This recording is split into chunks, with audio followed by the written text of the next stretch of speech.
hace 15 días conversamos un poco acerca de el por qué se dio esa reprensión de Pablo a Pedro. Conversamos un poco sobre cuál fue el contexto, qué era lo que estaba pasando, y para refrescarles un poco la memoria, recuerden que lo que estaba pasando es que Pedro fue a Antioquía. Antioquía era la iglesia, la primera iglesia que se estableció en un territorio gentil, es decir, en un territorio en donde sus habitantes no eran judíos. Esa iglesia la estableció Pablo y Bernabé, la establecieron ellos, y ellos eran los pastores de esa iglesia. Y resulta que Pedro subió allí a la iglesia de Antioquía. Y cuando subió, pues claro, en esa iglesia habían gentiles creyentes, gentiles cristianos. Y cuando subió, él se sentaba en la mesa a comer con los gentiles. Él iba y visitaba a los gentiles en sus casas. Él tenía relación con los gentiles creyentes cristianos. Pero resulta que subieron unos judaizantes de Jerusalén.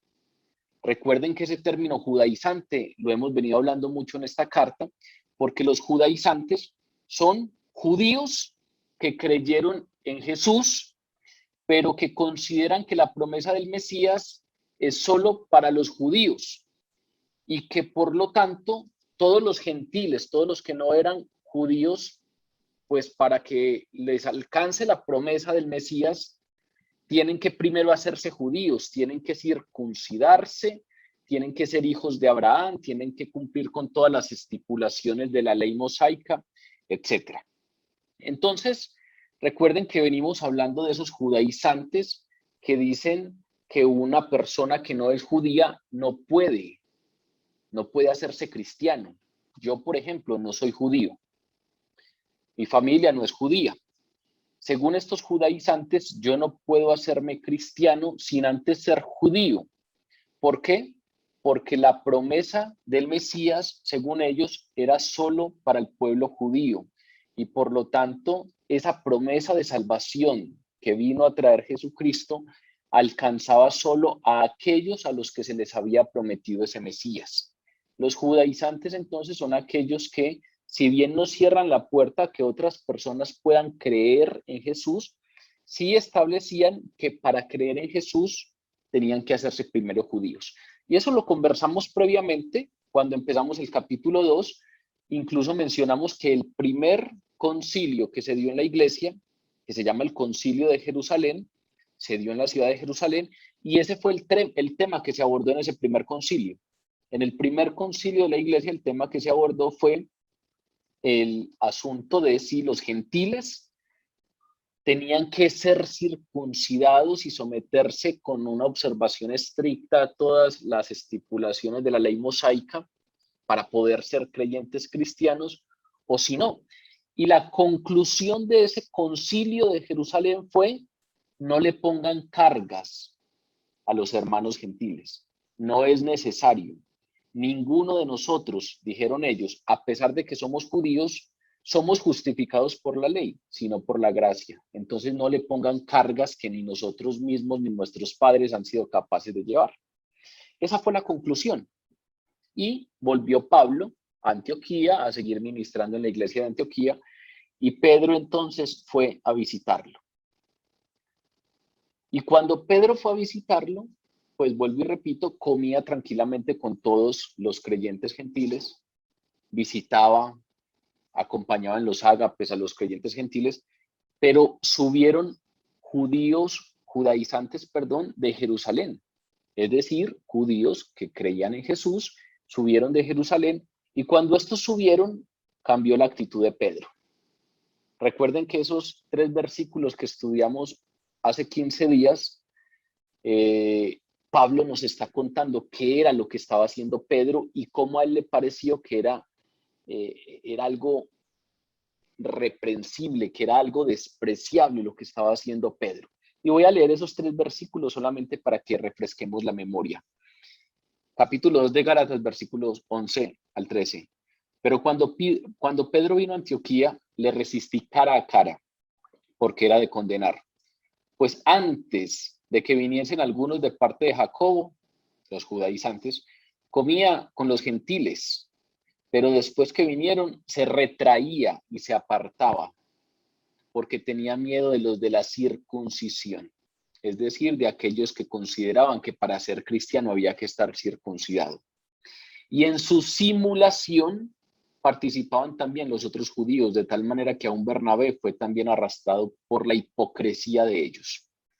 Hace 15 días entonces conversamos un poco sobre esos 3 versículos, revisamos un poco de qué se trataba ese asunto, qué era lo que pudo haber pasado, por qué es que Pedro le tenía miedo a los de la circuncisión, y recuerden que conversamos un poco que muy seguramente esto no tenía nada que ver con miedo a ser arrestado, con miedo a poner su vida en peligro, sino que tenía más que ver con quedar bien con aquellos hacia los cuales estaba dirigido su ministerio, porque Pedro era el apóstol de los judíos, así como Pablo fue el apóstol de los gentiles.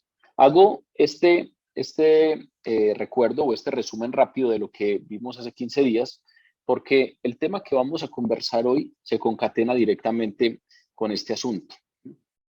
Hoy vamos precisamente a leer el resto del capítulo 2 y a conversar un poco sobre ese resto del capítulo 2, que tiene todo que ver con esa situación. Hace 15 días cortamos un poco el texto para que tuviéramos ahí unos versículos que nos permitieran en el tiempo que teníamos desarrollarlos bien, pero lo que vamos a conversar hoy, el texto que vamos a abordar hoy, se desarrolla en la misma escena, en el mismo contexto. Allí, en ese momento en el que Pablo vio que Pedro estaba haciendo eso y le pareció que era de condenar y procedió a reprenderlo, allí, en ese momento, se desarrolla todo esto, ¿sí? Entonces recuerden que estamos precisamente en ese contexto en el que Pedro, Bernabé y otros creyentes en Antioquía se estaban comportando de una manera hipócrita. Y eso ocasionó rupturas en la iglesia de Antioquía, claro, porque era una conducta ofensiva para con los creyentes que no eran judíos. En ese contexto, voy entonces a leer los versículos que conversaremos la noche de hoy, que son los versículos del capítulo 2 de Gálatas, los versículos 14 al 21. Dice así el texto.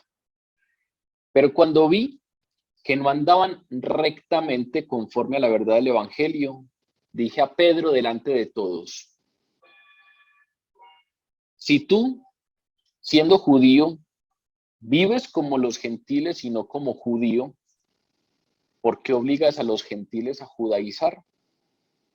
Nosotros, judíos de nacimiento y no pecadores de entre los gentiles, sabiendo que el hombre no es justificado por las obras de la ley, sino por la fe de Jesucristo, nosotros también hemos creído en Jesucristo, para ser justificados por la fe de Cristo y no por las obras de la ley, por cuanto por las obras de la ley nadie será justificado.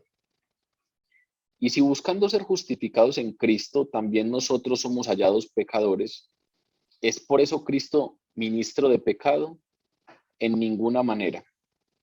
Porque si las cosas que destruí las mismas vuelvo a edificar, transgresor me hago. Porque yo por la ley soy muerto para la ley a fin de vivir para Dios. Con Cristo estoy juntamente crucificado. Y ya no vivo yo, mas Cristo vive en mí. Y lo que ahora vivo en la carne, lo vivo en la fe del Hijo de Dios, el cual me amó y se entregó a sí mismo por mí.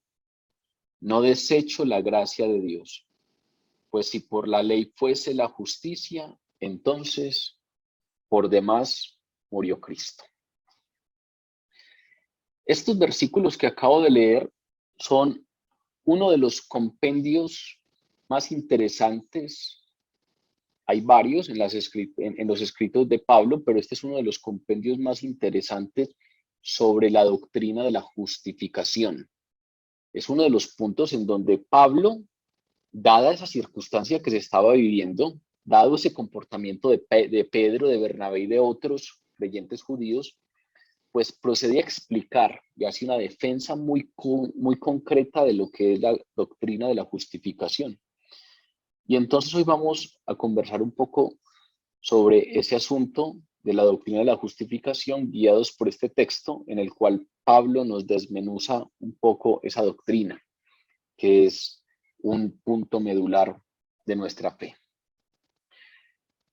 El texto comienza hablándonos de la reacción de Pablo.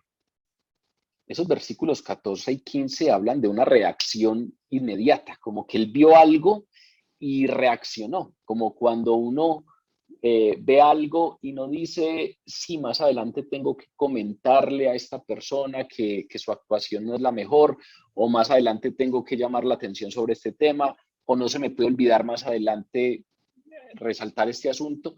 Hay unas situaciones que no dan pie para más adelante. Hay situaciones en las que uno vive algo, ve algo y tiene que actuar de inmediato, tiene que reaccionar de inmediato porque la situación así lo amerita. Pareciera que Pablo nos está hablando precisamente de una situación que tiene tal severidad que amerita una reacción inmediata. Esos versículos 14 y 15 dicen, cuando vi que no andaban rectamente conforme a la verdad del Evangelio, dije a Pedro delante de todos, si tú siendo judío vives como los gentiles y no como judío, ¿por qué obligas a judaizar? ¿Por qué obligas a los gentiles a judaizar? Hace 15 días hablamos, dijimos que muy probablemente ese retraimiento, ese apartarse de Pedro de los gentiles, recuerden que Pedro comía con ellos y apenas llegaron los judaizantes, Pedro se empezó a apartar de los gentiles para que los judaizantes no fueran a decir algo, para que los judaizantes no fueran a pensar mal de él. Ese retraerse y ese apartarse de los gentiles dijimos que muy probablemente había sido gradual, por la manera como lo describe Pablo. Pero aquí nos está presentando algo totalmente diferente. Tan pronto como se dio cuenta Pablo de que eso estaba pasando, una reacción inmediata. No fue una reacción gradual. No fue que él empezara a tolerar ese apartarse y poco a poco fue llenando la taza, el gota a gota. No, apenas él se dio cuenta que eso estaba pasando. Tan pronto como me di cuenta que no andaban rectamente conforme a la verdad del Evangelio, le dije a Pedro delante de todos, reprendí a Pedro delante de todos. Y es interesante el por qué reprendió a Pedro. Si en el texto anterior nos permite ver que aún Bernabé se estaba comportando como ellos y que muchos otros judíos creyentes guiados por este ejemplo de Pedro se estaban comportando como ellos. Precisamente esa es la razón por la cual la reprensión de Pablo va dirigida hacia Pedro. Y es que Pedro tenía que responder por todos en tanto era el líder y en tanto su ejemplo fue el que impulsó a los demás. Los demás muy probablemente no tenían claridades al respecto del por qué estaban actuando así, sino que muy probablemente sentían confianza de hacerlo porque una figura como Pedro lo estaba haciendo. Y entonces precisamente la reprensión debe ir directamente a Pedro, porque el ejemplo de Pedro fue el que expuso a los demás a un error, fue el que impulsó a los demás a ese error. ¿Qué fue lo que vio Pablo? Pablo dice que lo que vio, que lo hizo reaccionar de esa manera, fue que no andaban rectamente. Y esa palabra rectamente en su original es ortopodeo. Ese ortos quiere decir derecho, ortogonal, derecho, por ejemplo, un uso en geometría de esa palabra, y pous quiere decir pie. Cuando hablan de rectamente, en este caso estaban hablando directamente de andar bien, andar de manera derecha. Es decir, a Pablo le pareció que Pedro y los demás no estaban andando por la senda adecuada. Estaban empezando a caminar de manera torcida, estaban empezando a optar por la senda torcida. Apenas dejaron de andar rectamente, él entonces le dijo a Pedro delante de todos. Y es muy probable que nos llame la atención el por qué delante de todos. porque uno podría decir, ¿y por qué no lo llamó aparte? ¿Por qué no fue y lo reconvino aparte? ¿Para que exponerlo ahí en público, a una vergüenza pública, o a generar un conflicto ahí entre las autoridades de la iglesia? Pues resulta que este asunto había sido una ofensa pública. Pedro estaba ofendiendo públicamente a los creyentes gentiles. Pedro estaba comportándose públicamente de tal manera que su comportamiento ofendía a unos y hacía que ese comportamiento se convirtiera en referente de otros. Entonces, mientras unos se sentían lastimados por el comportamiento de Pedro, otros estaban imitando el comportamiento de Pedro. Entonces no era un asunto que tuviese que ver solamente con Pedro. Delante de todos es importante porque la ofensa de Pedro fue pública y porque el comportamiento de Pedro estaba siendo públicamente entendido como referente. Y por lo tanto había que públicamente decretar o públicamente denunciar que ese comportamiento no solamente no estaba bien para Pedro, sino que ese comportamiento no podía ser tomado como ejemplo por los demás. San Agustín en algún momento dijo, de nada sirve corregir en secreto un error que se comete en público. Eso es lo que está pasando en este contexto. Los creyentes de Antioquía y muchos otros creyentes se enteraron de lo que estaba pasando. Y vuelvo y repito, algunos se sintieron ofendidos y otros siguieron el ejemplo, imitaron el comportamiento. Por lo tanto, no se trataba solo de Pedro. Era necesario dar claridades públicas sobre el tema, porque hay algunos asuntos sobre los cuales si la iglesia no da claridad pública, pierde credibilidad. Claro, porque si no se dan claridades públicas, no se toma en serio las doctrinas de la propia iglesia.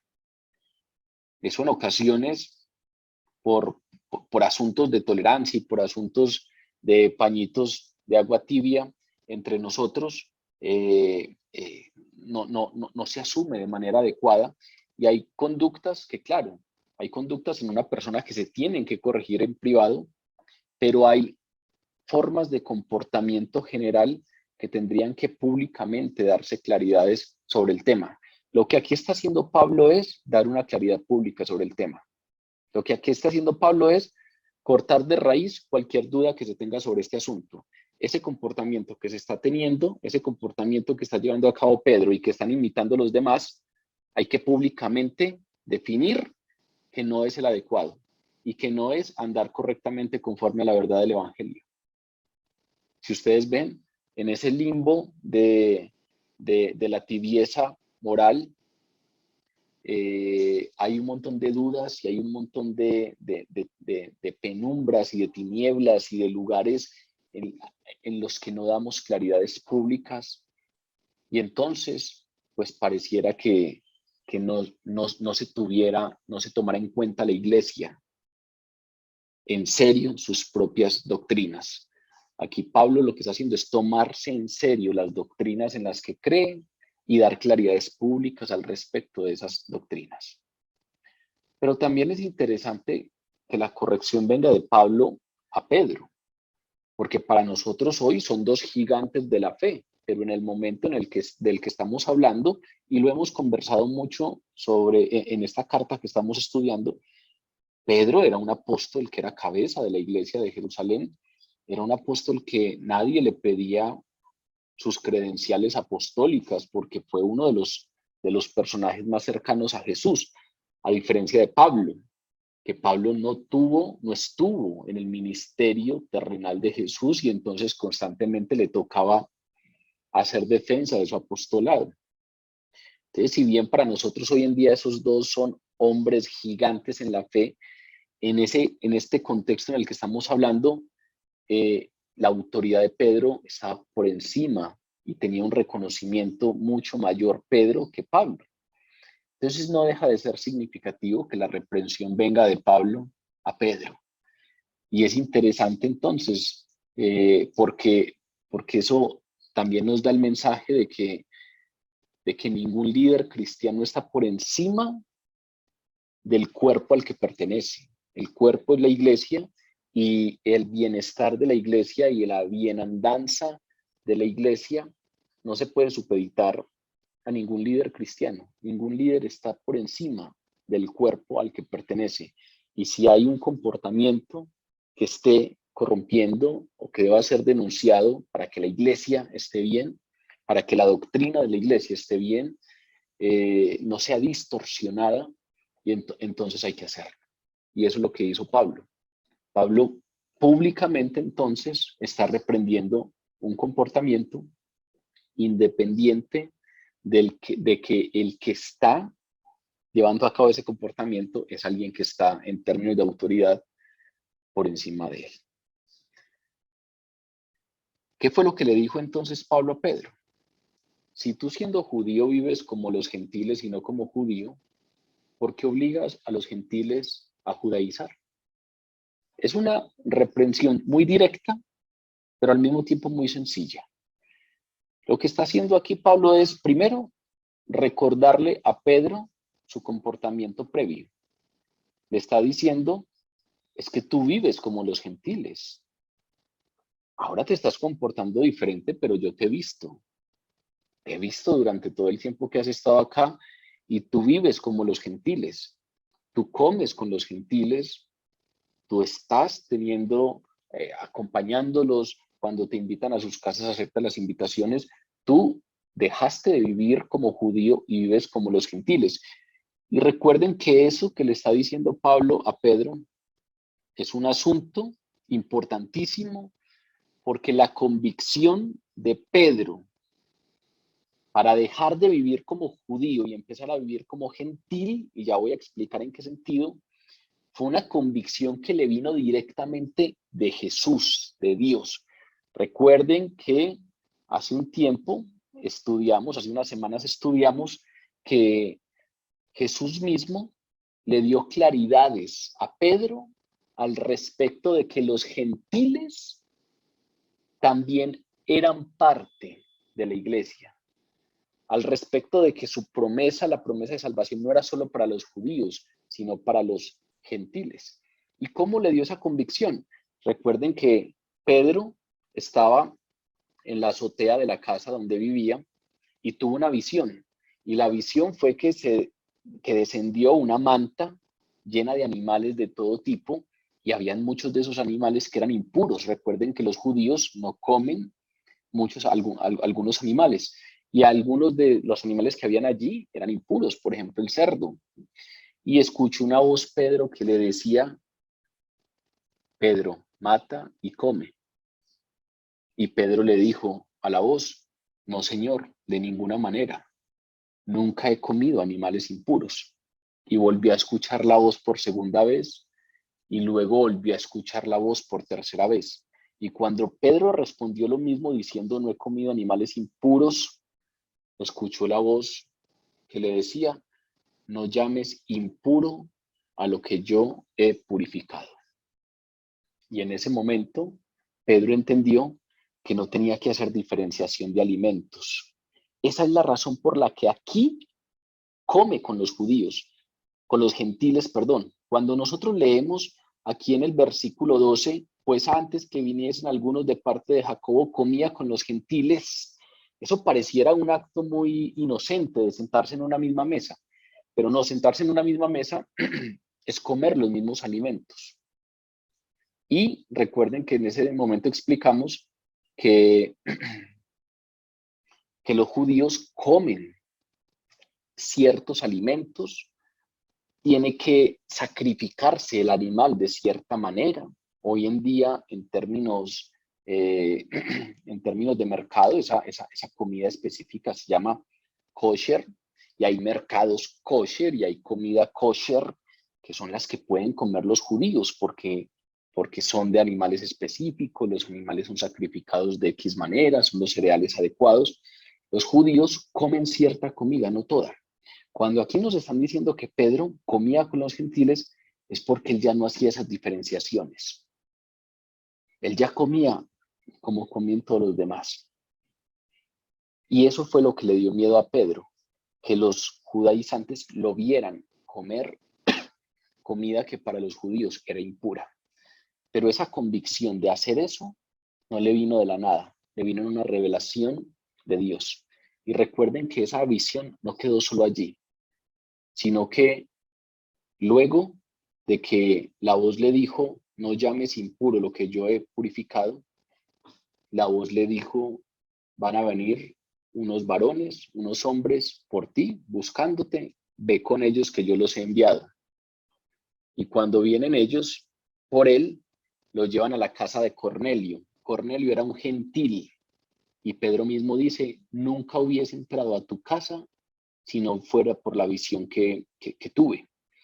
Y cuando entra a la casa de Cornelio, predica el evangelio, y el Espíritu Santo descendió sobre todos los que estaban allí reunidos, y todos eran gentiles. Y en ese momento, Pedro dice que entendió que la promesa de la salvación, que el bajar del Espíritu Santo para bautizar no era solo para los judíos, sino también para los gentiles. Pedro tenía eso claro. Pablo, volviendo a esta escena, le está recordando eso. La manera como lo reprende Pablo es recordarle ese asunto. Si tú siendo judío vives como los gentiles y no como judío, si tú siendo judío ya no llamas a algunos alimentos impuros, sino que te los comes, si tú siendo judío no necesitas que el animal sea sacrificado de X manera, sino que te los comes, ¿por qué obligas a los gentiles a judaizar? Si tú ya tuviste la experiencia de que cuando oraste y cuando predicaste, el Espíritu Santo bajó sobre los gentiles, ¿por qué ahora obligas a los gentiles a judaizar? ¿Y qué era obligar a los gentiles a judaizar? Era obligarlos a comer solo la comida que los judíos consideraban pura. Era obligarlos incluso a llegar hasta la circuncisión. Entonces es una reprensión muy directa, pero muy sencilla. Le recordó el comportamiento. Recuerde que antes de que esta gente viniera, usted comía con los gentiles. Recuerde que antes de que ellos vinieran, usted se comía la misma comida que los gentiles. Recuerde que antes de que ellos vinieran, usted tenía relación con las familias gentiles. Usted se estaba comportando sin legalismos. Usted no tenía ningún tipo de prejuicio. Usted se estaba comportando sin los separatismos que caracterizaban a los judíos. Si algo caracteriza a los judíos, es el separatismo. Los judíos consideran que son, o en el Antiguo Testamento, pues los judíos eran el pueblo elegido de Dios. Y Dios se eligió un pueblo entre todos los pueblos. Pero a través de ese pueblo trajo bendición a todas las naciones. Entonces, claro, el cristianismo viene del judaísmo. Dios eligió un pueblo y de ese pueblo vienen los profetas y de ese pueblo nació Jesucristo, pero la promesa de salvación a través de ese pueblo se universaliza a todas las naciones. Los judaizantes todavía querían mantener esa promesa solo para ellos y entonces tenían comportamientos separatistas. Los judíos eran separatistas, los judíos se separaban de los demás pueblos. Ellos eran el pueblo elegido y los demás son gentiles.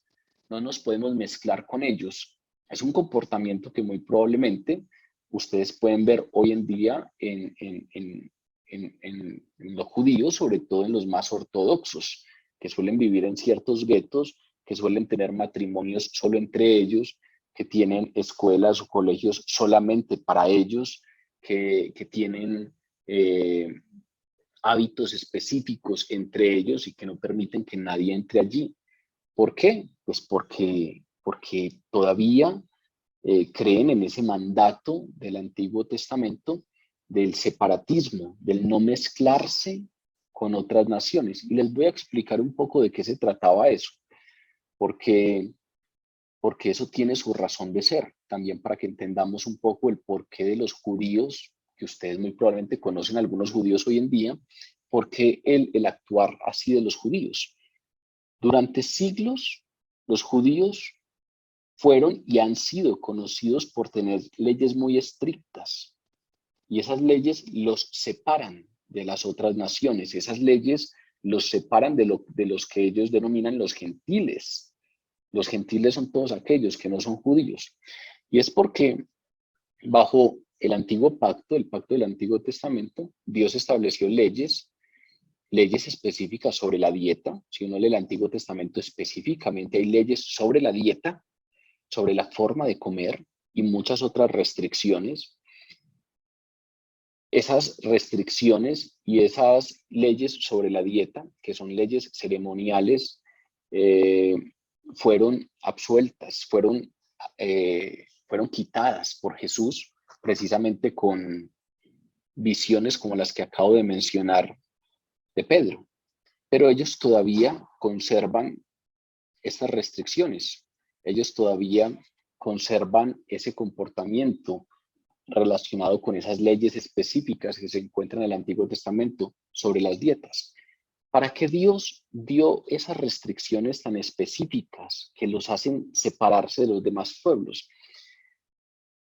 Pues si uno lee el Antiguo Testamento, constantemente aparece el propósito de ello, y era evitar que el pueblo escogido por él se mezclara con los gentiles. Incluso estaba prohibido tener matrimonios con los gentiles, tal y como practican hoy en día los judíos. Y era para impedir que su pueblo, que el pueblo judío, fuera corrompido por la idolatría y por los hábitos de las naciones vecinas. Por ejemplo, en el Antiguo Testamento constantemente nos hablan de un culto específico que tenían las naciones gentiles, las naciones paganas, y era pasar a los niños por fuego. En el Antiguo Testamento nos hablan constantemente de los otros dioses que tenían los pueblos vecinos. Y era muy fácil que Israel, pues, se dejara seducir por esos dioses. Por ejemplo, la nación de Israel durante mucho tiempo fue nómada, andó por el desierto y anduvo por el desierto. Dios proveía para ellos a través del maná. Cuando necesitaron carne, Dios les dio codornices. Pero llegó un momento en el que llegaron a la tierra prometida. Y cuando llegaron a la tierra prometida, cesó el maná. Y cuando llegaron a la tierra prometida, cesaron las codornices. Y estos, que durante tantos años habían sido nómadas, pasaron a ser sedentarios. ¿Y qué significa ser sedentarios? Establecerse en un lugar. ¿Y qué significa establecerse en un lugar? Que tengo que ser capaz de administrar ese lugar para poder subsistir, para poder tener los recursos necesarios. ¿Eso qué quiere decir? Tengo que aprender cosas que no sabía. Por ejemplo, tengo que aprender del asunto de la agricultura. Los judíos nunca habían cultivado, pues si pasaron 50 años, 400 años en Egipto y luego 50 años en el desierto. No eran agricultores, no eran pastores. Habían un montón de cosas que ellos no sabían y que muy probablemente los iban a aprender de las naciones vecinas. Y entonces hay casos concretos de idolatría en el Antiguo Testamento que permiten entender, por ejemplo, que Israel empezó a imitar el comportamiento de pueblos vecinos con temas de agricultura. Pero resulta que los pueblos vecinos araban el terreno y luego echaban la semilla y luego hacían tal cosa y luego hacían tal otra. Y uno de los pasos de todo ese proceso era que en algún momento se inclinaban y levantaban oraciones al Dios de la lluvia o al Dios de la agricultura o al Dios de la fertilidad de la tierra, a alguno de los dioses que estos pueblos tenían. Y entonces ellos, imitando el proceso para aprender temas de agricultura, terminaban también haciendo altares para esos dioses y terminaban incluyendo en sus hábitos de producción hábitos espirituales y entonces terminaban inclinándose ante otros dioses, etc. Dios quiso resguardar a ese pueblo elegido y por lo tanto le puso ciertas restricciones específicas, precisamente para que estuviera protegido en la mayor medida posible de la idolatría y de ciertos hábitos que podrían corromperlo. Aún así, sabemos bien que el pueblo se desvió y que anduvo por sendas diferentes a las que Dios les indicaba y que se hicieron altares en los lugares altos para dioses diferentes, etcétera. Y claro, cuando habían matrimonios, esto era obviamente mucho más tenso, porque entonces si una mujer judía se casaba con un hombre de otra nación que tuviese otros dioses, pues ahí iba a haber una tensión muy fuerte y muy probablemente esta mujer entonces compartiría parte de esa creencia y ahí no habría posibilidad después de conservar eso que Dios quería conservar. Todo esto lo menciono para que entendamos que la forma normal en que actuaba y actúa el pueblo judío es a través de una lógica separatista.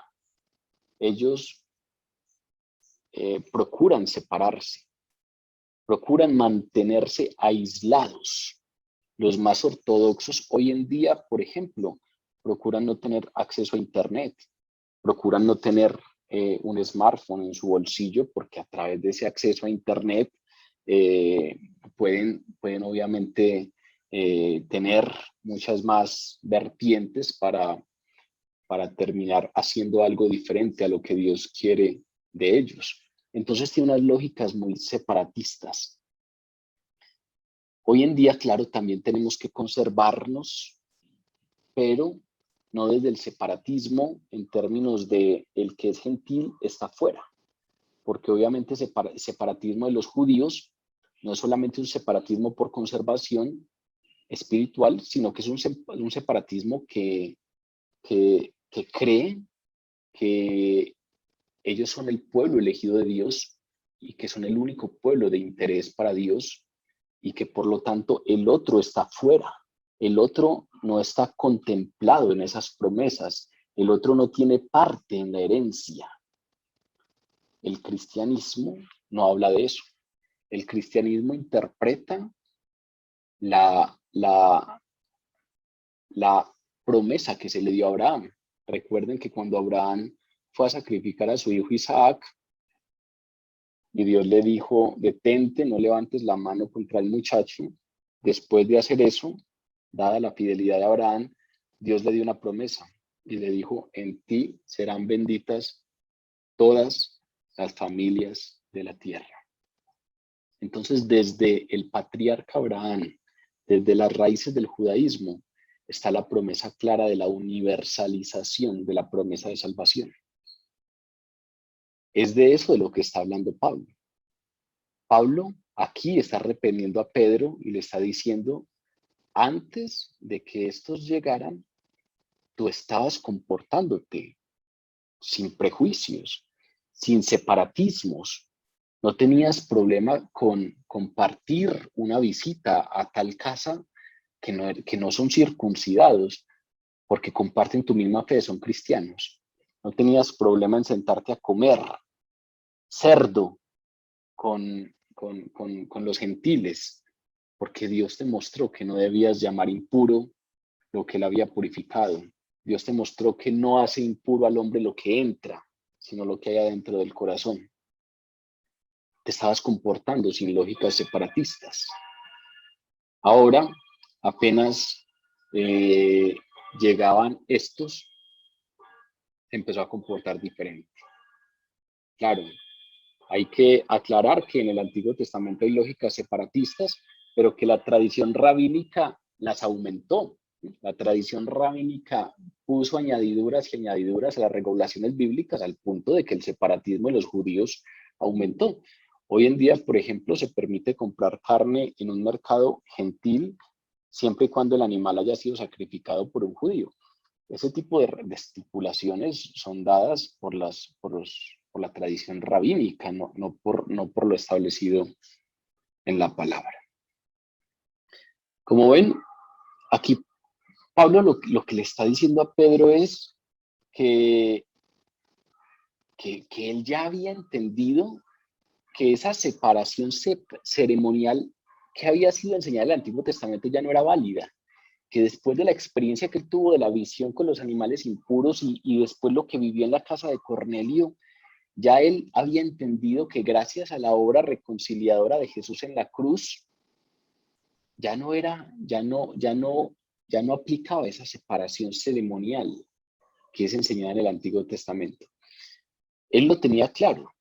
Por eso, antes de que ellos llegaran, se comportaba de esa manera. Por eso, antes de que ellos llegaran, comía con los gentiles. Pero por la influencia de los judaizantes, recayó nuevamente en sus prejuicios separatistas. Recayó nuevamente en sus ideas de su vida anterior, porque él ya no vivía conforme a eso. De manera pues que eso es lo que pasó. Esa es la reprensión específica que le dio Pablo a Pedro. Si tú siendo judío vives como los gentiles y no como judío, porque obligas a los gentiles a judaizar. Y a partir de ese momento, a partir de ese punto, Pablo comienza a exponer la doctrina de la justificación. Pega de esa reprensión toda la explicación de la doctrina de la justificación. Y es un asunto fascinante porque la doctrina de la justificación tiene que ver con el centro, con el meollo del dilema espiritual del ser humano. El ser humano es incapaz de imponerse a la pecaminosidad total que lo separa de Dios, que es santo. Recuerden que cuando estudiamos el Evangelio de Juan, por allá al inicio, explicamos que el Evangelio de Juan era una respuesta a una pregunta que se hacía la gente en esa época. Y la pregunta que se hacían los filósofos de Éfeso de esa época era: ¿cómo puede la naturaleza corrompida, es decir, nosotros que somos pecadores, cualquiera que se mire hacia adentro sabe que tiene una naturaleza corrompida, que en ocasiones, aunque se esfuerce mucho, termina haciendo cosas indebidas?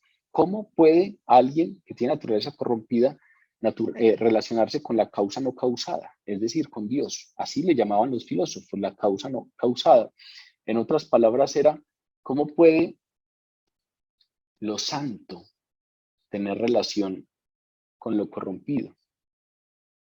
El dilema espiritual del ser humano es: ¿cómo puede un pecador culpable ser hecho justo y aceptable para Dios? La palabra lo dice claramente: lo santo y lo profano no pueden relacionarse. Nadie sin justificarse puede ser presentado delante de Dios. Y entonces, ¿cómo puede un pecador culpable ser hecho justo y aceptable delante de Dios?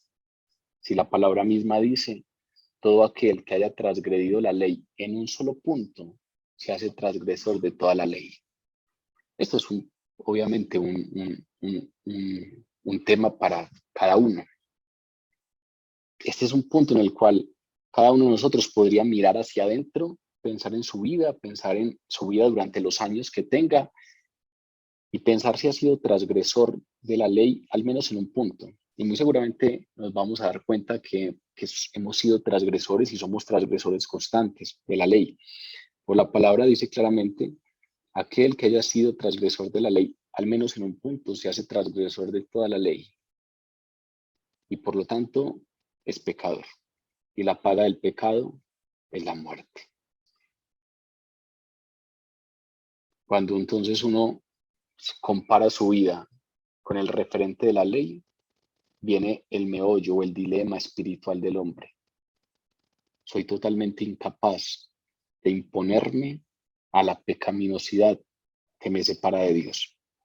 Por mucho que me esfuerce, soy incapaz. Pues la respuesta de Dios ante ese dilema y ante esa necesidad que tenemos es la provisión de la justificación por la fe. Es la doctrina de la justificación. En esta reprensión que Pablo le hace a Pedro, pues hay una de las declaraciones más importantes del Nuevo Testamento, como les menciono, sobre la doctrina de la justificación. Porque precisamente lo que le está diciendo Pablo a Pedro es: Pedro, te reprendo no porque hayas simulado un poco, no porque hayas cometido una faltilla menor, no, te reprendo porque has transgredido la verdad cardinal del cristianismo. Has transgredido el corazón del cristianismo. Te reprendo porque con tu comportamiento estás defendiendo la justicia por obras humanas. Y al reprenderle de esa manera, procede entonces a exponer la doctrina real de la justificación. Y lo hace en 2 puntos.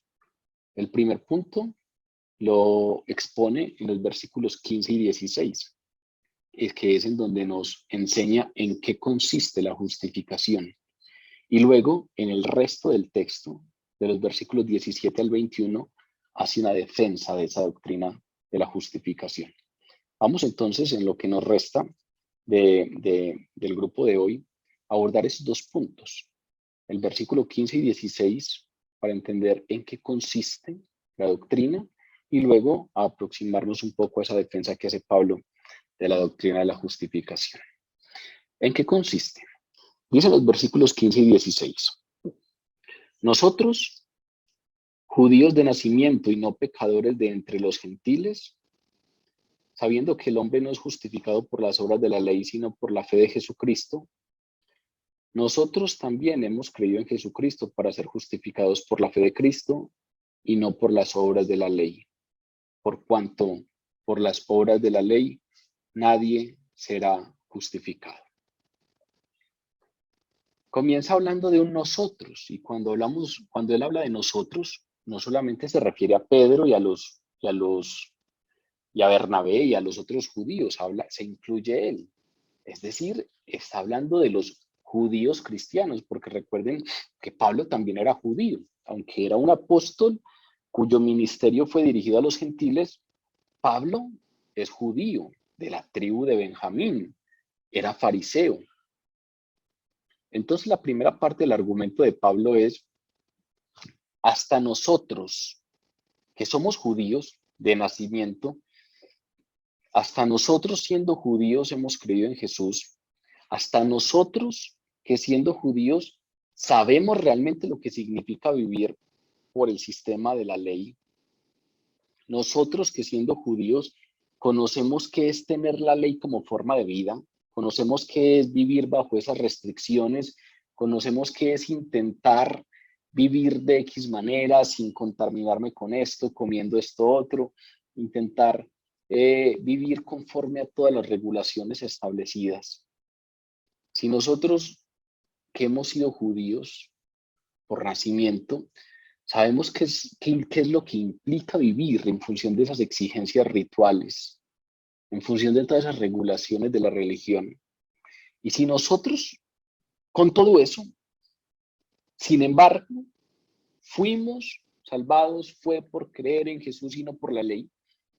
Si nosotros, a pesar de que lo estamos intentando desde chiquitos, desde que nacimos, cumplir todas esas regulaciones, si nosotros, que desde el nacimiento somos judíos, fuimos salvos fue por creer en Jesús y no por la ley, pues, ¿cómo podemos esperar que los gentiles lo sean? Incluso dice, si nosotros judíos de nacimiento y no pecadores de entre los gentiles. Y ese término pecadores de entre los gentiles es como diciendo, si nosotros que nacimos en este pueblo elegido por Dios, con todas esas lógicas separatistas, que nos conservamos de la manera como nuestra religión y nuestro pueblo nos llamaba a conservarnos, si nosotros no fuimos salvos o no somos salvos por esa ley, sino por creer en Jesús, ¿cómo podemos pensar que estos otros que no tienen esas leyes, que no han vivido conforme a esas regulaciones, van a ser capaces de vivir, de ser salvos por esa ley, si nosotros no fuimos capaces? En otras palabras está diciendo, nosotros por experiencia propia sabemos que por la ley no podemos ser salvos. Por experiencia propia sabemos que por mucho que nos esforzamos, transgredimos la ley en algunos de los puntos. Y si nosotros que desde pequeños hemos sido educados en esa ley, no somos capaces y somos salvos es por fe en Jesús, ¿cómo podemos pretender que aquellos otros que no fueron educados ni nacieron bajo esas regulaciones, si cumplan esas regulaciones para poder ser salvos? Precisamente a eso se refiere cuando dice, y no pecadores de entre los gentiles.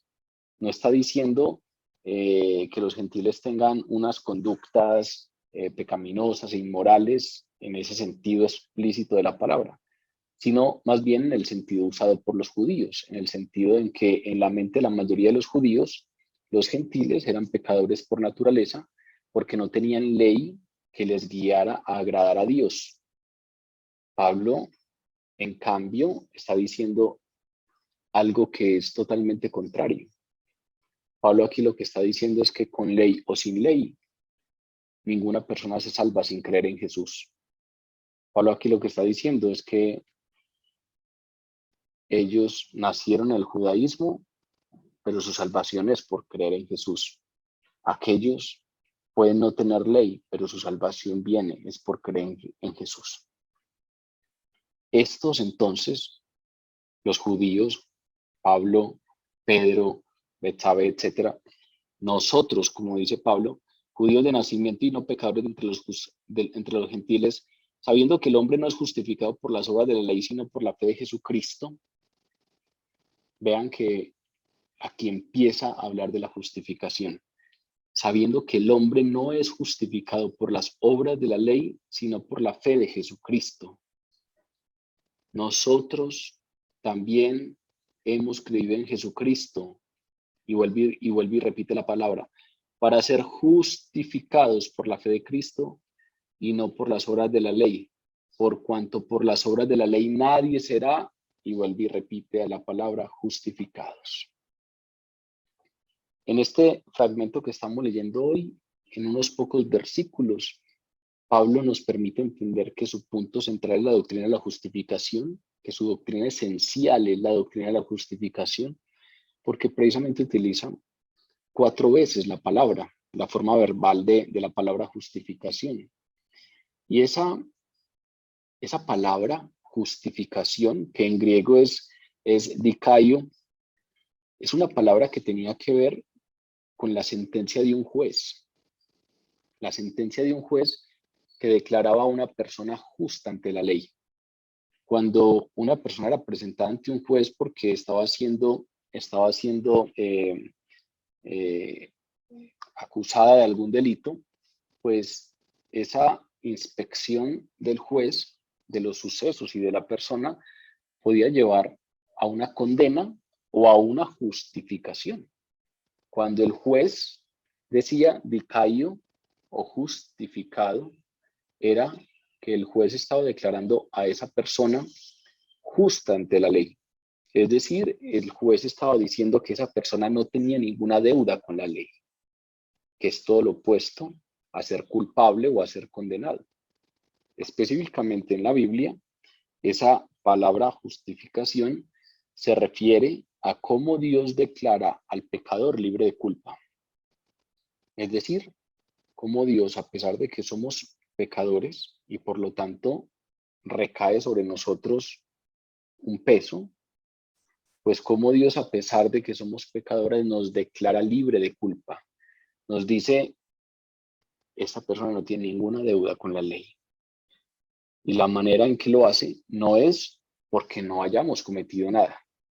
Cuando un juez, si es un buen juez, declara justo a un acusado, es porque después de la inspección se dio cuenta que él no había cometido el delito del que se le acusa.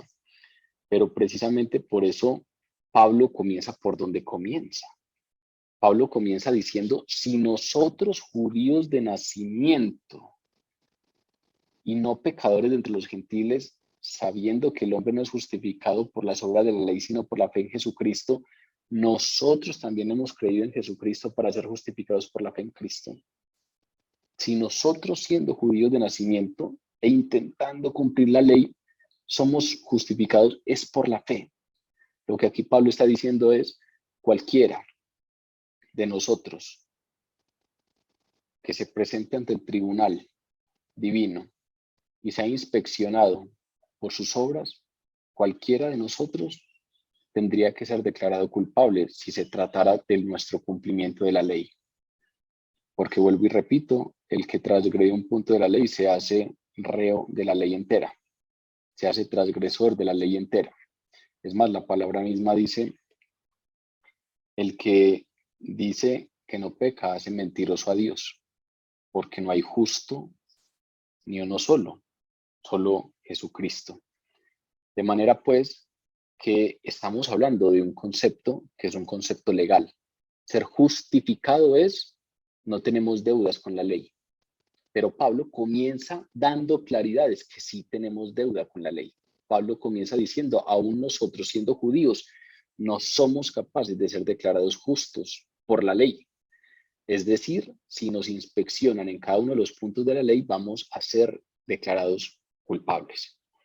Pero resulta que no somos declarados culpables, sino justos. ¿Por qué? Por la fe en Jesucristo. La doctrina de la justificación en la palabra se basa fundamentalmente en que la justificación viene por Jesús. La justificación viene porque Jesús, sin haber cometido pecado alguno, cogió el acta de nuestros pecados, es decir, cogió los pecados por los que nos acusaban y lo pegó en la cruz del Calvario y pagó el precio. Cogió la deuda que teníamos con la ley y esa deuda tenía que ser pagada. Y recuerden que también lo mencionamos, la paga del pecado y la muerte. Y entonces fue y pagó el precio que teníamos que pagar cada uno de nosotros. Cuando Jesús murió, no murió por sus pecados, porque es justo, porque no cometió pecado. Él murió por los pecados de cada uno de nosotros. Por lo tanto, nosotros podemos ser declarados justos, no porque Dios sea injusto. Un juez, imagínense un juez que sabiendo que alguien sí cometió ese delito, que alguien sí violó a la persona por lo que lo acusan, o que alguien sí asesinó a aquella persona y por eso lo acusan, o que alguien sí robó, o que alguien sí cometió el delito, y él sabiéndolo lo declara justo, pues ese juez sería injusto, ese juez sería corrompido, ese juez sería corrupto.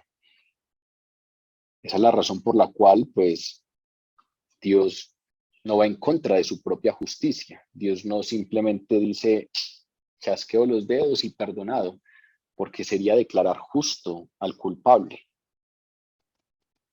Jesús lo que hace, Dios lo que hace es ir y pagar el precio que nosotros teníamos que pagar y declararnos inocentes, declararnos justificados, pero no transgrediendo su ley, sino dando satisfacción a la ley. El precio por el pecado había que pagarlo y Él fue y lo pagó por nosotros. De tal manera amó Dios al mundo que no escatimó ni a su propio Hijo, sino que lo entregó para que todo aquel que en él crea no se pierda, sino que tenga vida eterna. Ese es el plan de redención de Jesús. No ignorar el pecado, no transgredir su propia ley, sino sabiendo que por la ley no podemos ser justificados, pues pagar él mismo el precio que nos correspondía pagar a nosotros y declararnos justos. Ese es el sentido de la doctrina de la justificación. Es una doctrina que tiene todo que ver con la gracia, porque como ven, pues recibimos esa justificación solo porque a Dios le plació, solo porque Dios quiso, porque Dios nos amó de esa manera. Por eso la gracia significa favor inmerecido. Ninguno de nosotros merecía eso. Todos nosotros merecíamos lo contrario, merecíamos tener que pagar el precio. Y entonces, en la gracia divina, somos perdonados, somos restaurados y somos aceptados y somos adoptados como hijos con base en la obra de Jesús.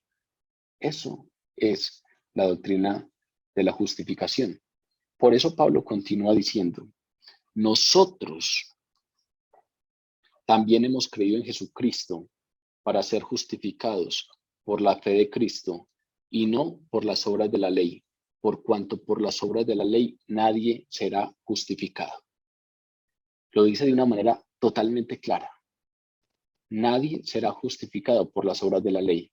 Todo el que esté poniendo su esperanza en que no será condenado por su buena conducta, porque es intachable en la manera de vivir, por su gran esfuerzo moral que pone en su comportamiento diario, pues está poniendo su esperanza con base en nada, con un soporte ficticio, porque si se inspecciona correctamente sabrá que es transgresor de la ley y que por lo tanto la paga del pecado es la muerte y que por lo tanto eso es lo que le corresponde. Hace unas semanas Les mencioné que en un libro en alguna ocasión había leído un pensamiento de un creyente que decía hipotéticamente, si después de tener una vida entera como creyente y vivir bajo la esperanza de la fe en Jesucristo, si después de todo esto, cuando me muriera, despertara en el infierno, lo único que podría decir es, esto es lo que merezco. No podría de ninguna manera acusar a Dios de injusto, porque si me inspecciono, esto es lo que merezco. Aquí Pablo está diciendo exactamente eso. Nosotros, aún siendo judíos, hemos creído en Jesucristo para ser justificados por la fe en Cristo, no por las obras de la ley, por cuanto por las obras de la ley nadie será justificado. Por mucho que una persona se esfuerce en guardar la ley, nunca podrá hacerse justa, porque la raíz de la pecaminosidad humana está en el carácter caído de nuestro corazón, está en el carácter de nuestra naturaleza. Por eso, cuando somos justificados, dice la palabra, que se nos cambia la naturaleza. Nosotros damos frutos conforme a la naturaleza que tenemos. Y antes de creer en Jesucristo, tenemos una naturaleza corrompida y por lo tanto el pecado es la expresión interna de nuestra naturaleza. Y por eso la ley es importante, porque la ley es el espejo que muestra la pecaminosidad que tenemos. La ley es el espejo que nos muestra la insolvencia que tenemos. La ley es la que nos permite en algún momento revisar cada uno de esos puntos y darnos cuenta que definitivamente por la ley no podríamos ser justificados. En algún momento también les hablé de un libro que se llama Los 10 mandamientos y la crisis moral de hoy. Y el autor de este libro lo que hace es que empieza a explicar los 10 mandamientos uno por uno. Y cuando uno termina de leer ese libro, termina con la convicción no solamente de que ha transgredido uno de ellos, sino de que no hay uno solo que no haya transgredido. Cuando uno reflexiona cada uno de estos con la profundidad necesaria, se da cuenta que no hay uno solo, muy probablemente, que no haya transgredido. De manera pues que la ley por ello es importante, porque a veces por nuestro ego, a veces por nuestra autoconfianza, a veces por este asunto que nos es tan difícil a los seres humanos de no ser capaces de entender que en este asunto de la salvación nada podemos aportar, porque la paga del pecado es la muerte y ya eso es lo que merecemos y todo el resto que venga es algo que no merecemos y es gracia. Para eso sirve la ley. Una vez recuerdo que me contaron una anécdota en un grupo de oración. Un hombre fue a predicar y predicó sobre la ley y predicó sobre la convicción de pecado y predicó sobre la necesidad de que tengamos convicción de pecado y predicó sobre cómo una de las obras del Espíritu Santo es que nos da convicción de pecado. Nos permite entender que hay un montón de cosas que hacemos que antes ni siquiera sabíamos o entendíamos como pecado y son pecado. Y cuando terminó de predicar, se le acercó un hombre y le dijo, increíble enseñanza la que usted acaba de darnos esta noche. Yo le tengo una invitación. Yo quiero que usted me acompañe este fin de semana a la cárcel y que usted predique esta misma enseñanza, porque allá hay un montón de gente que necesita entender este tema, que necesita convicción de pecado. Y la respuesta de este hombre fue, si usted me da la oportunidad de ir algún día a la cárcel, les voy a predicar sobre la doctrina de la justificación por gracia. No creo que sea necesario hablarles de la convicción de pecado.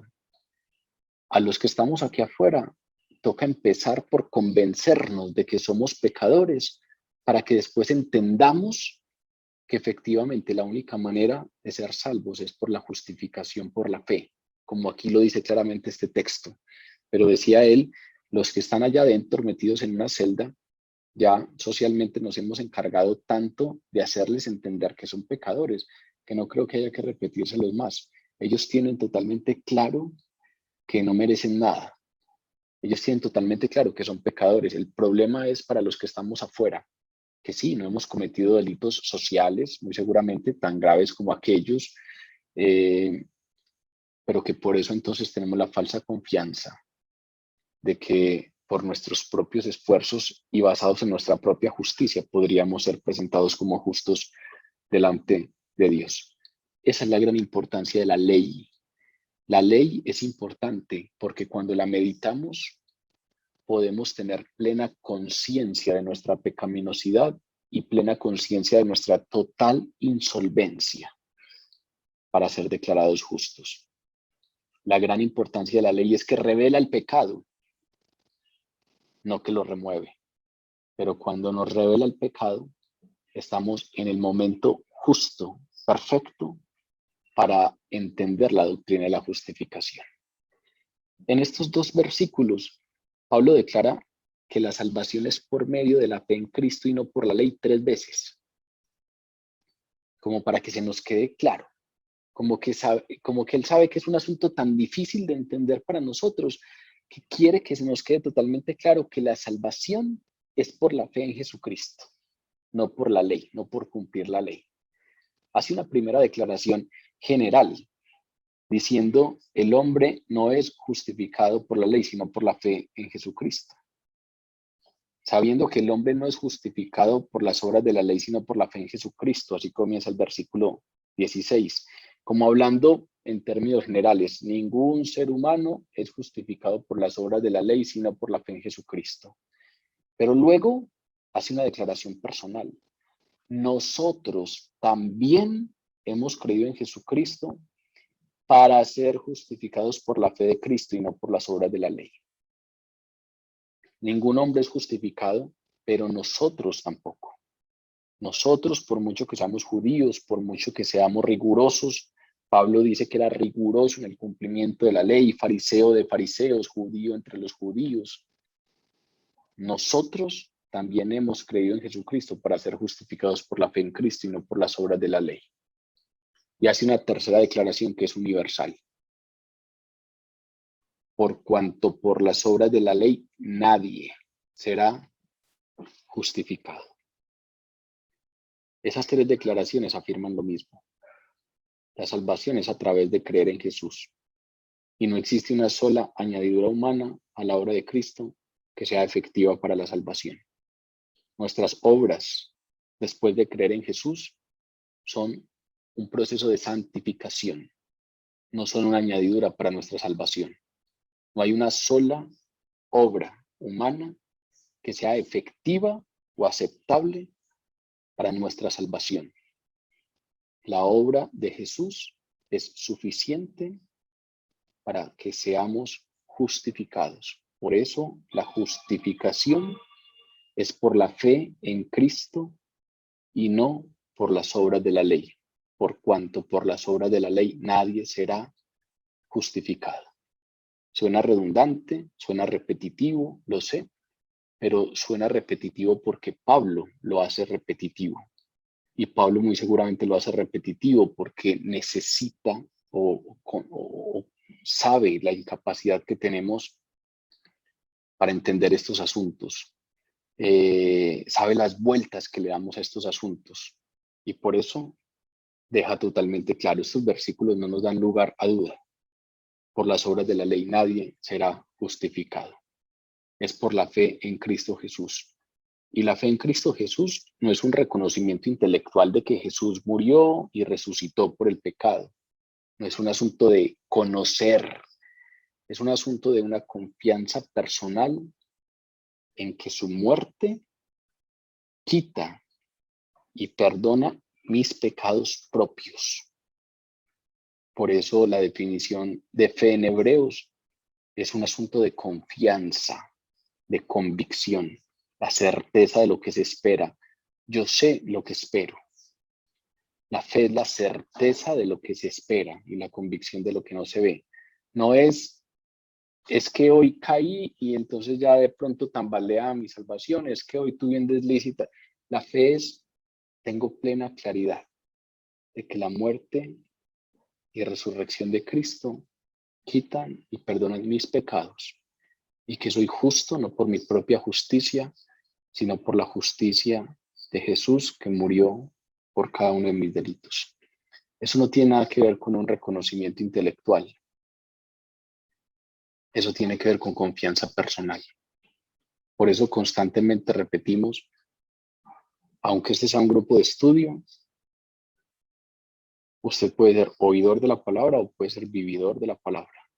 El asunto es que si es oidor, será alguien muy probablemente con buen conocimiento, pero no salvo. Porque para ser salvo no basta un reconocimiento intelectual de que Jesús murió y resucitó por el pecado. Es necesaria una convicción clara y una confianza personal en que ese sacrificio en la cruz del Calvario se aplica a mi vida y es suficiente para quitar y perdonar todos mis pecados. Y que no soy justificado por las obras, porque soy transgresor de la ley, pero soy justificado por la fe en Cristo Jesús. En el resto de los versículos del 17 al 21, Pablo hace una defensa de esta doctrina de la justificación que acaba de exponer. Dice así el texto: y si buscando ser justificados en Cristo también nosotros somos hallados pecadores, ¿es por eso Cristo ministro de pecado? En ninguna manera. Porque si las cosas que destruí las mismas vuelvo a edificar, transgresor me hago. Porque yo por la ley soy muerto para la ley, a fin de vivir para Dios. Con Cristo estoy juntamente crucificado, y ya no vivo yo, mas Cristo vive en mí. Y lo que ahora vivo en la carne, lo vivo en la fe del Hijo de Dios, el cual me amó y se entregó a sí mismo por mí. No desecho la gracia de Dios, pues si por la ley fuese hecha la justicia, entonces por demás murió Cristo. Si buscando ser justificados en Cristo, también nosotros somos hallados pecadores. Vean que Pablo vuelve al asunto del nosotros, se refiere de nuevo a los judíos cristianos y plantea qué pasa entonces si nosotros también como judíos somos hallados pecadores. ¿Es entonces Cristo ministro de pecado? El primer punto para defender la doctrina de la justificación ante Pedro y ante la congregación en medio de esa reprensión que estaba haciendo consistió en mostrar que si los judaizantes estaban en lo correcto, si era necesario circuncidarse, y si era necesario comer X comida, y si era necesario una observancia total de la ley para poder ser salvo y ser receptor de la promesa de Jesucristo, si esos judaizantes estaban en lo correcto, con esa doctrina de que los creyentes se salvan por guardar la ley ceremonial de Moisés, pues resulta que entonces Pedro, Bernabé y los otros judíos entrarían en la categoría de pecadores, porque antes de que los judaizantes llegaran, ellos se comportaban como gentiles. Ellos comían como gentiles. Por eso menciona, ¿qué pasa entonces si buscando ser justificados nosotros, entonces nos estamos comportando como pecadores y somos hallados pecadores? Lo que le está diciendo aquí a Pedro es, en este momento estás de acuerdo con los judaizantes y te estás comportando de X manera conforme a la creencia de esos judaizantes. Si la creencia de ellos es cierta, usted es un pecador, porque antes de que ellos llegaran, usted se comportaba, usted vivía, tenía un estilo de vida que según la creencia de ellos es condenada, que según la creencia de ellos es impura. Y por lo tanto, entonces usted entra nuevamente en la categoría de pecador por comer con los gentiles. Pero el segundo punto de defensa de Pablo es aún más demoledor, porque lo que les dice es, si ustedes se volvieron pecadores por convivir con los gentiles, por tener compañerismo con los gentiles, por comer con los gentiles, en ese caso, entonces, Jesús mismo se convierte en ministro de pecado. Cristo mismo se convierte en ministro de pecado. ¿Por qué? ¿Por qué llega a esa conclusión? Y si buscando ser justificados en Cristo también nosotros somos hallados pecadores, ¿es por eso Cristo ministro de pecado? Claro, porque lo que está diciendo aquí Pablo es, Jesús mismo enseñó que ningún alimento puede ser fuente de contaminación espiritual. Está diciendo a Pedro, Jesús mismo te dio la visión. Jesús mismo te mandó donde Cornelio para que convivieras y para que estuvieras en el mismo lugar y compartieras la fe con los gentiles. Entonces, como Jesús enseñó eso, enseñó que ningún alimento nos hace impuros a través de esa visión de los alimentos y a través de la unción de Cornelio. Entonces, si los judaizantes tienen razón, Jesús se equivocó. Si los judaizantes tienen razón, si estos a los que te les estás uniendo tienen razón, entonces Jesús enseñó una mentira. Si ellos enseñan la verdad, entonces Jesús enseñó una mentira. Y eso es lo que él llama ser ministro de pecado. Ser ministro de pecado es proclamar una mentira, proclamar un estilo de vida que lleva al pecado. Lo que le está diciendo directamente a Pedro es, te estás poniendo de lado de algunos cuya doctrina es opuesta a la de Jesús. Entonces una de dos, o ellos están equivocados y te estás equivocando, o Jesús es ministro de pecado. Tal acusación muy seguramente debió estremecer a Pedro. Una cosa era que lo llamara hipócrita, como lo hizo en los primeros 3 versículos. Otra es que le dijera que entonces era un pecador, como le acabo de mencionar. Pero en este caso ya estaba siendo acusado de hacer ver a Jesús como ministro de pecado. Que sus acciones no eran un asunto solo de aparentar y no eran un asunto menor, sino que con ellas estaba condenando a Jesucristo mismo. Que sus simpatías con esos judaizantes estaban haciendo caer en descrédito a Jesús mismo. Claro, Pablo da la respuesta inmediata a esa pregunta. Esa pregunta de que si Cristo es ministro de pecado, pues él la responde de inmediato, en ninguna manera. Pablo quita toda posibilidad de que Cristo pudiera participar en pecado y mucho menos promover un estilo de vida que lleve al pecado. Y precisamente entonces da el argumento de ello. Porque si las cosas que destruí las mismas vuelvo a edificar, transgresor me hago. En otras palabras, está diciendo, si cualquiera, incluido él, trata de volver a edificar sobre ese sistema de legalismo que Jesús claramente había quitado, si alguien trata de edificar en ese sistema después de haberlo destruido mediante la creencia en el Evangelio de la Gracia, pues se hace transgresor a sí mismo y no a Cristo. Lo que está diciendo Pablo es, primero te puse una opción, o ellos están en lo cierto, o Jesús está en lo cierto. Y si ellos están en lo cierto, entonces Jesús dijo mentiras y es ministro de pecado. Ahora quita esa posibilidad, en ninguna manera. Entonces solo queda una opción, y es todo aquel que está de acuerdo con ellos, todo aquel que vuelve a edificar sobre las cosas que ya se habían destruido, está diciendo a Pedro, recuerda que Jesús mismo destruyó en ti ese asunto del separatismo.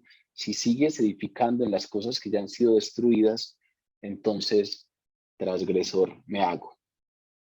De manera pues que lo que le estaba diciendo a Pedro directamente a través de este argumento es,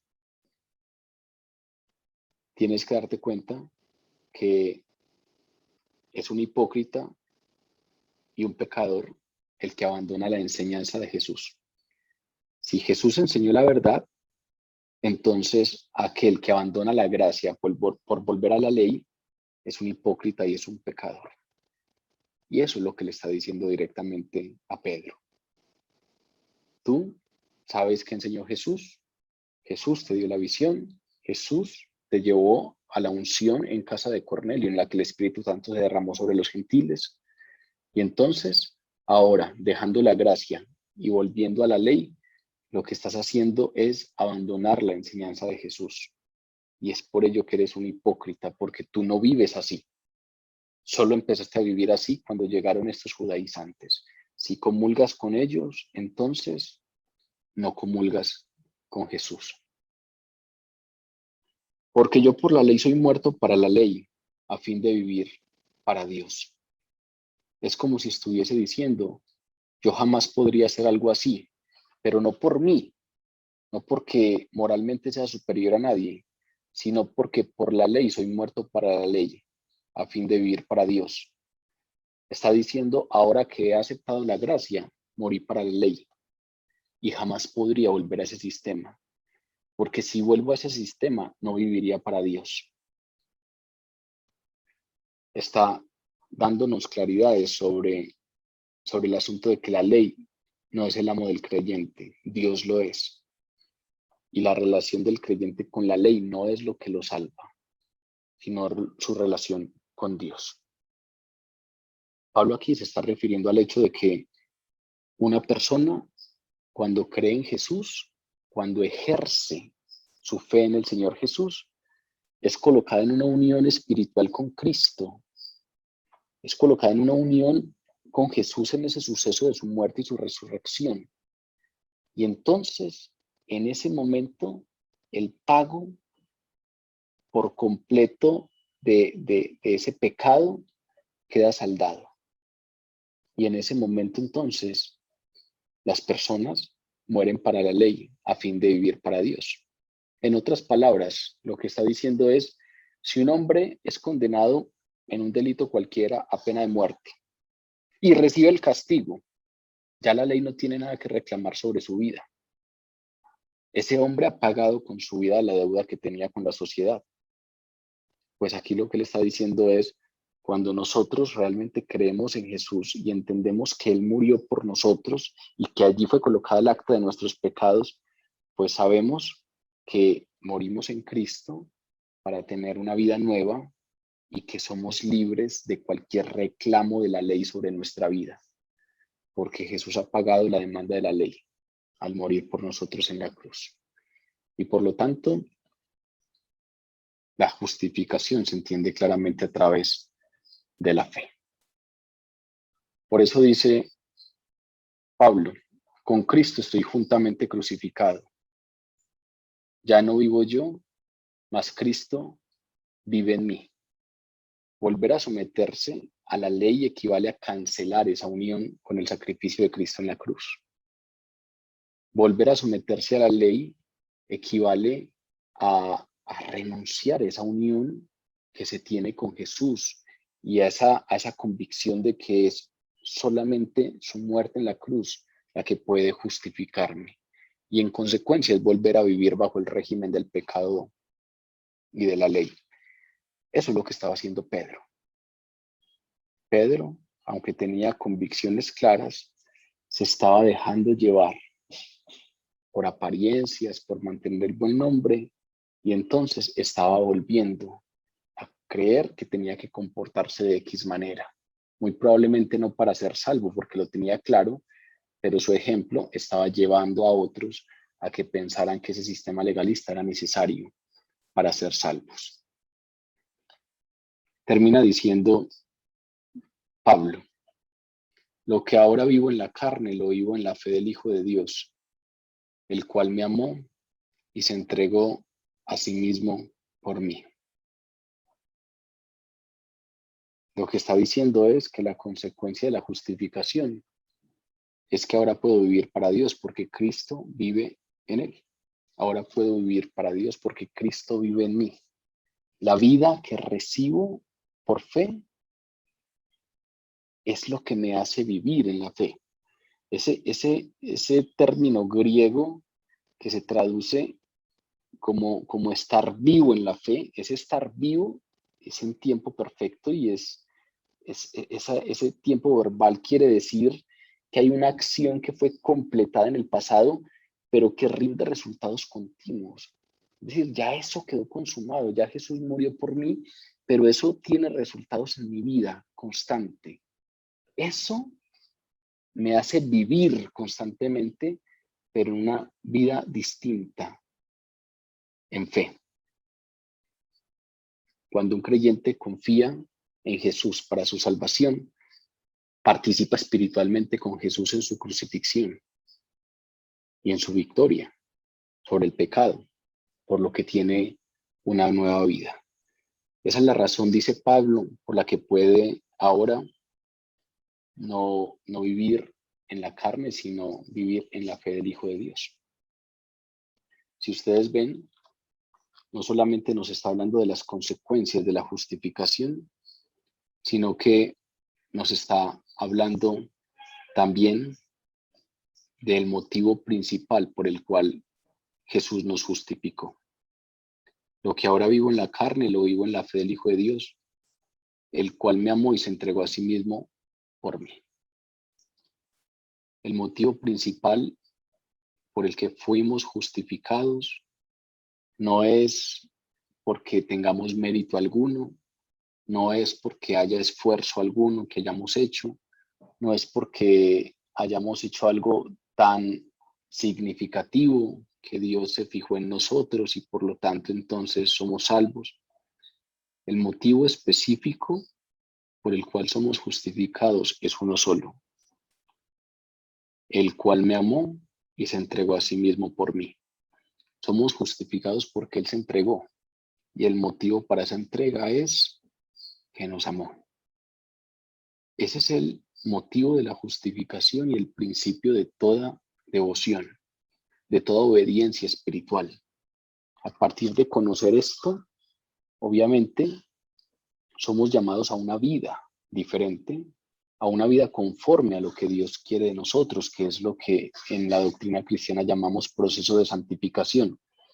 Pero somos llamados a esa vida no como requisitos para ser salvos, sino como respuesta, fruto de una nueva naturaleza y respuesta al encontrarnos con esto que estamos hablando, con este asunto de que fui amado, aún sin merecerlo, fui amado y por ese amor se entregó a sí mismo por mí.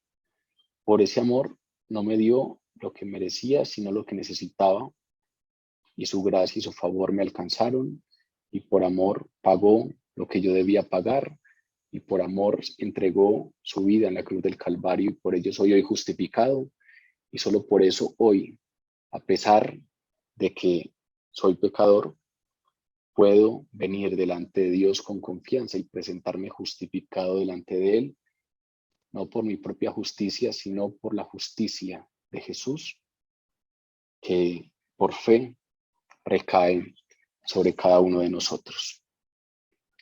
Ese es el motivo de la doctrina de la justificación, el amor de Dios.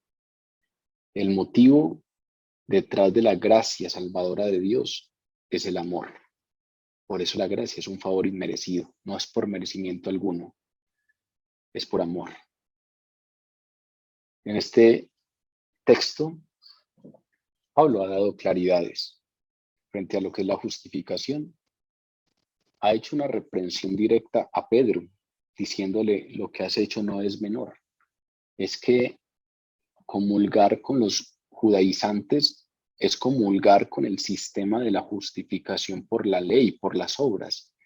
Y eso es todo lo contrario a lo que Jesús hizo por nosotros, le está diciendo Pablo a Pedro. Es por eso que culmina el texto diciendo: no desecho la gracia, pues si por la ley fuese la justicia, entonces por demás murió Cristo. Pablo concluye su reprensión a Pedro con estas palabras: creer que la ley es hecha, que por la ley es hecha la justicia, creer que por la ley es la justicia, creer que por nuestro cumplimiento de la ley somos justificados, es desechar la gracia. No desecho la gracia, dice Pablo, pues si por la ley fuese hecha la justicia, si por la ley fuese la justicia, si por la ley fuésemos justificados, entonces por demás murió Cristo. Creer que somos justificados por justicia, justificados por la ley, perdón, es desechar la gracia y negar la necesidad de la muerte de Jesús. Y entonces, ese apartarse de los gentiles, que fue lo que hizo Pedro y que fue el motivo de toda esta reprensión de la que hemos hablado, fue hacerse partidario de los judaizantes. Y hacerse partidario de los judaizantes, como acabamos de explicar, fue ponerse en contra de Cristo. Incluso fue hacer ver a Cristo como ministro de pecado. Insistir en que podemos ser salvos por nuestros propios esfuerzos distorsiona el fundamento mismo del cristianismo y anula la muerte de Cristo. La justificación, el asunto de la salvación, es un asunto que no viene por la ley, por nuestros esfuerzos, por nuestros méritos, por nuestro cumplimiento. Viene por la fe en Cristo Jesús. 3 veces lo repite Pablo en términos generales. No es justificado ningún hombre por la ley, sino por la fe en Jesucristo.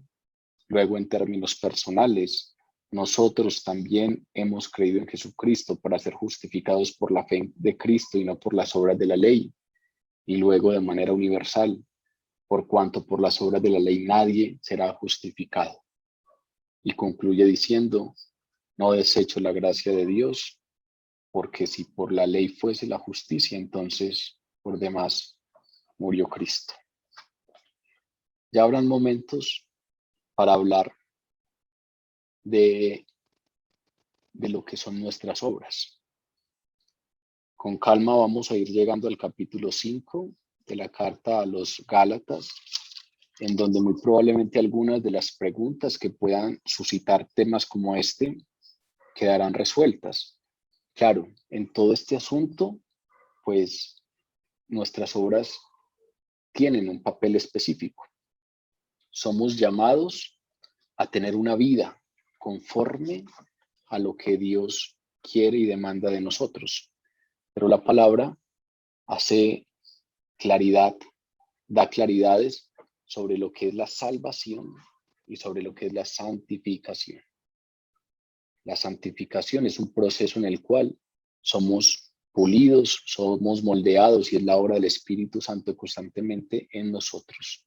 Pero textos como el de hoy nos da claridades frente a que la salvación no tiene que ver con ello.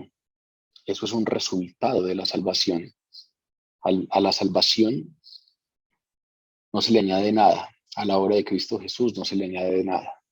Somos salvos por la fe en Cristo Jesús, puesto que por las obras de la ley nadie será salvo.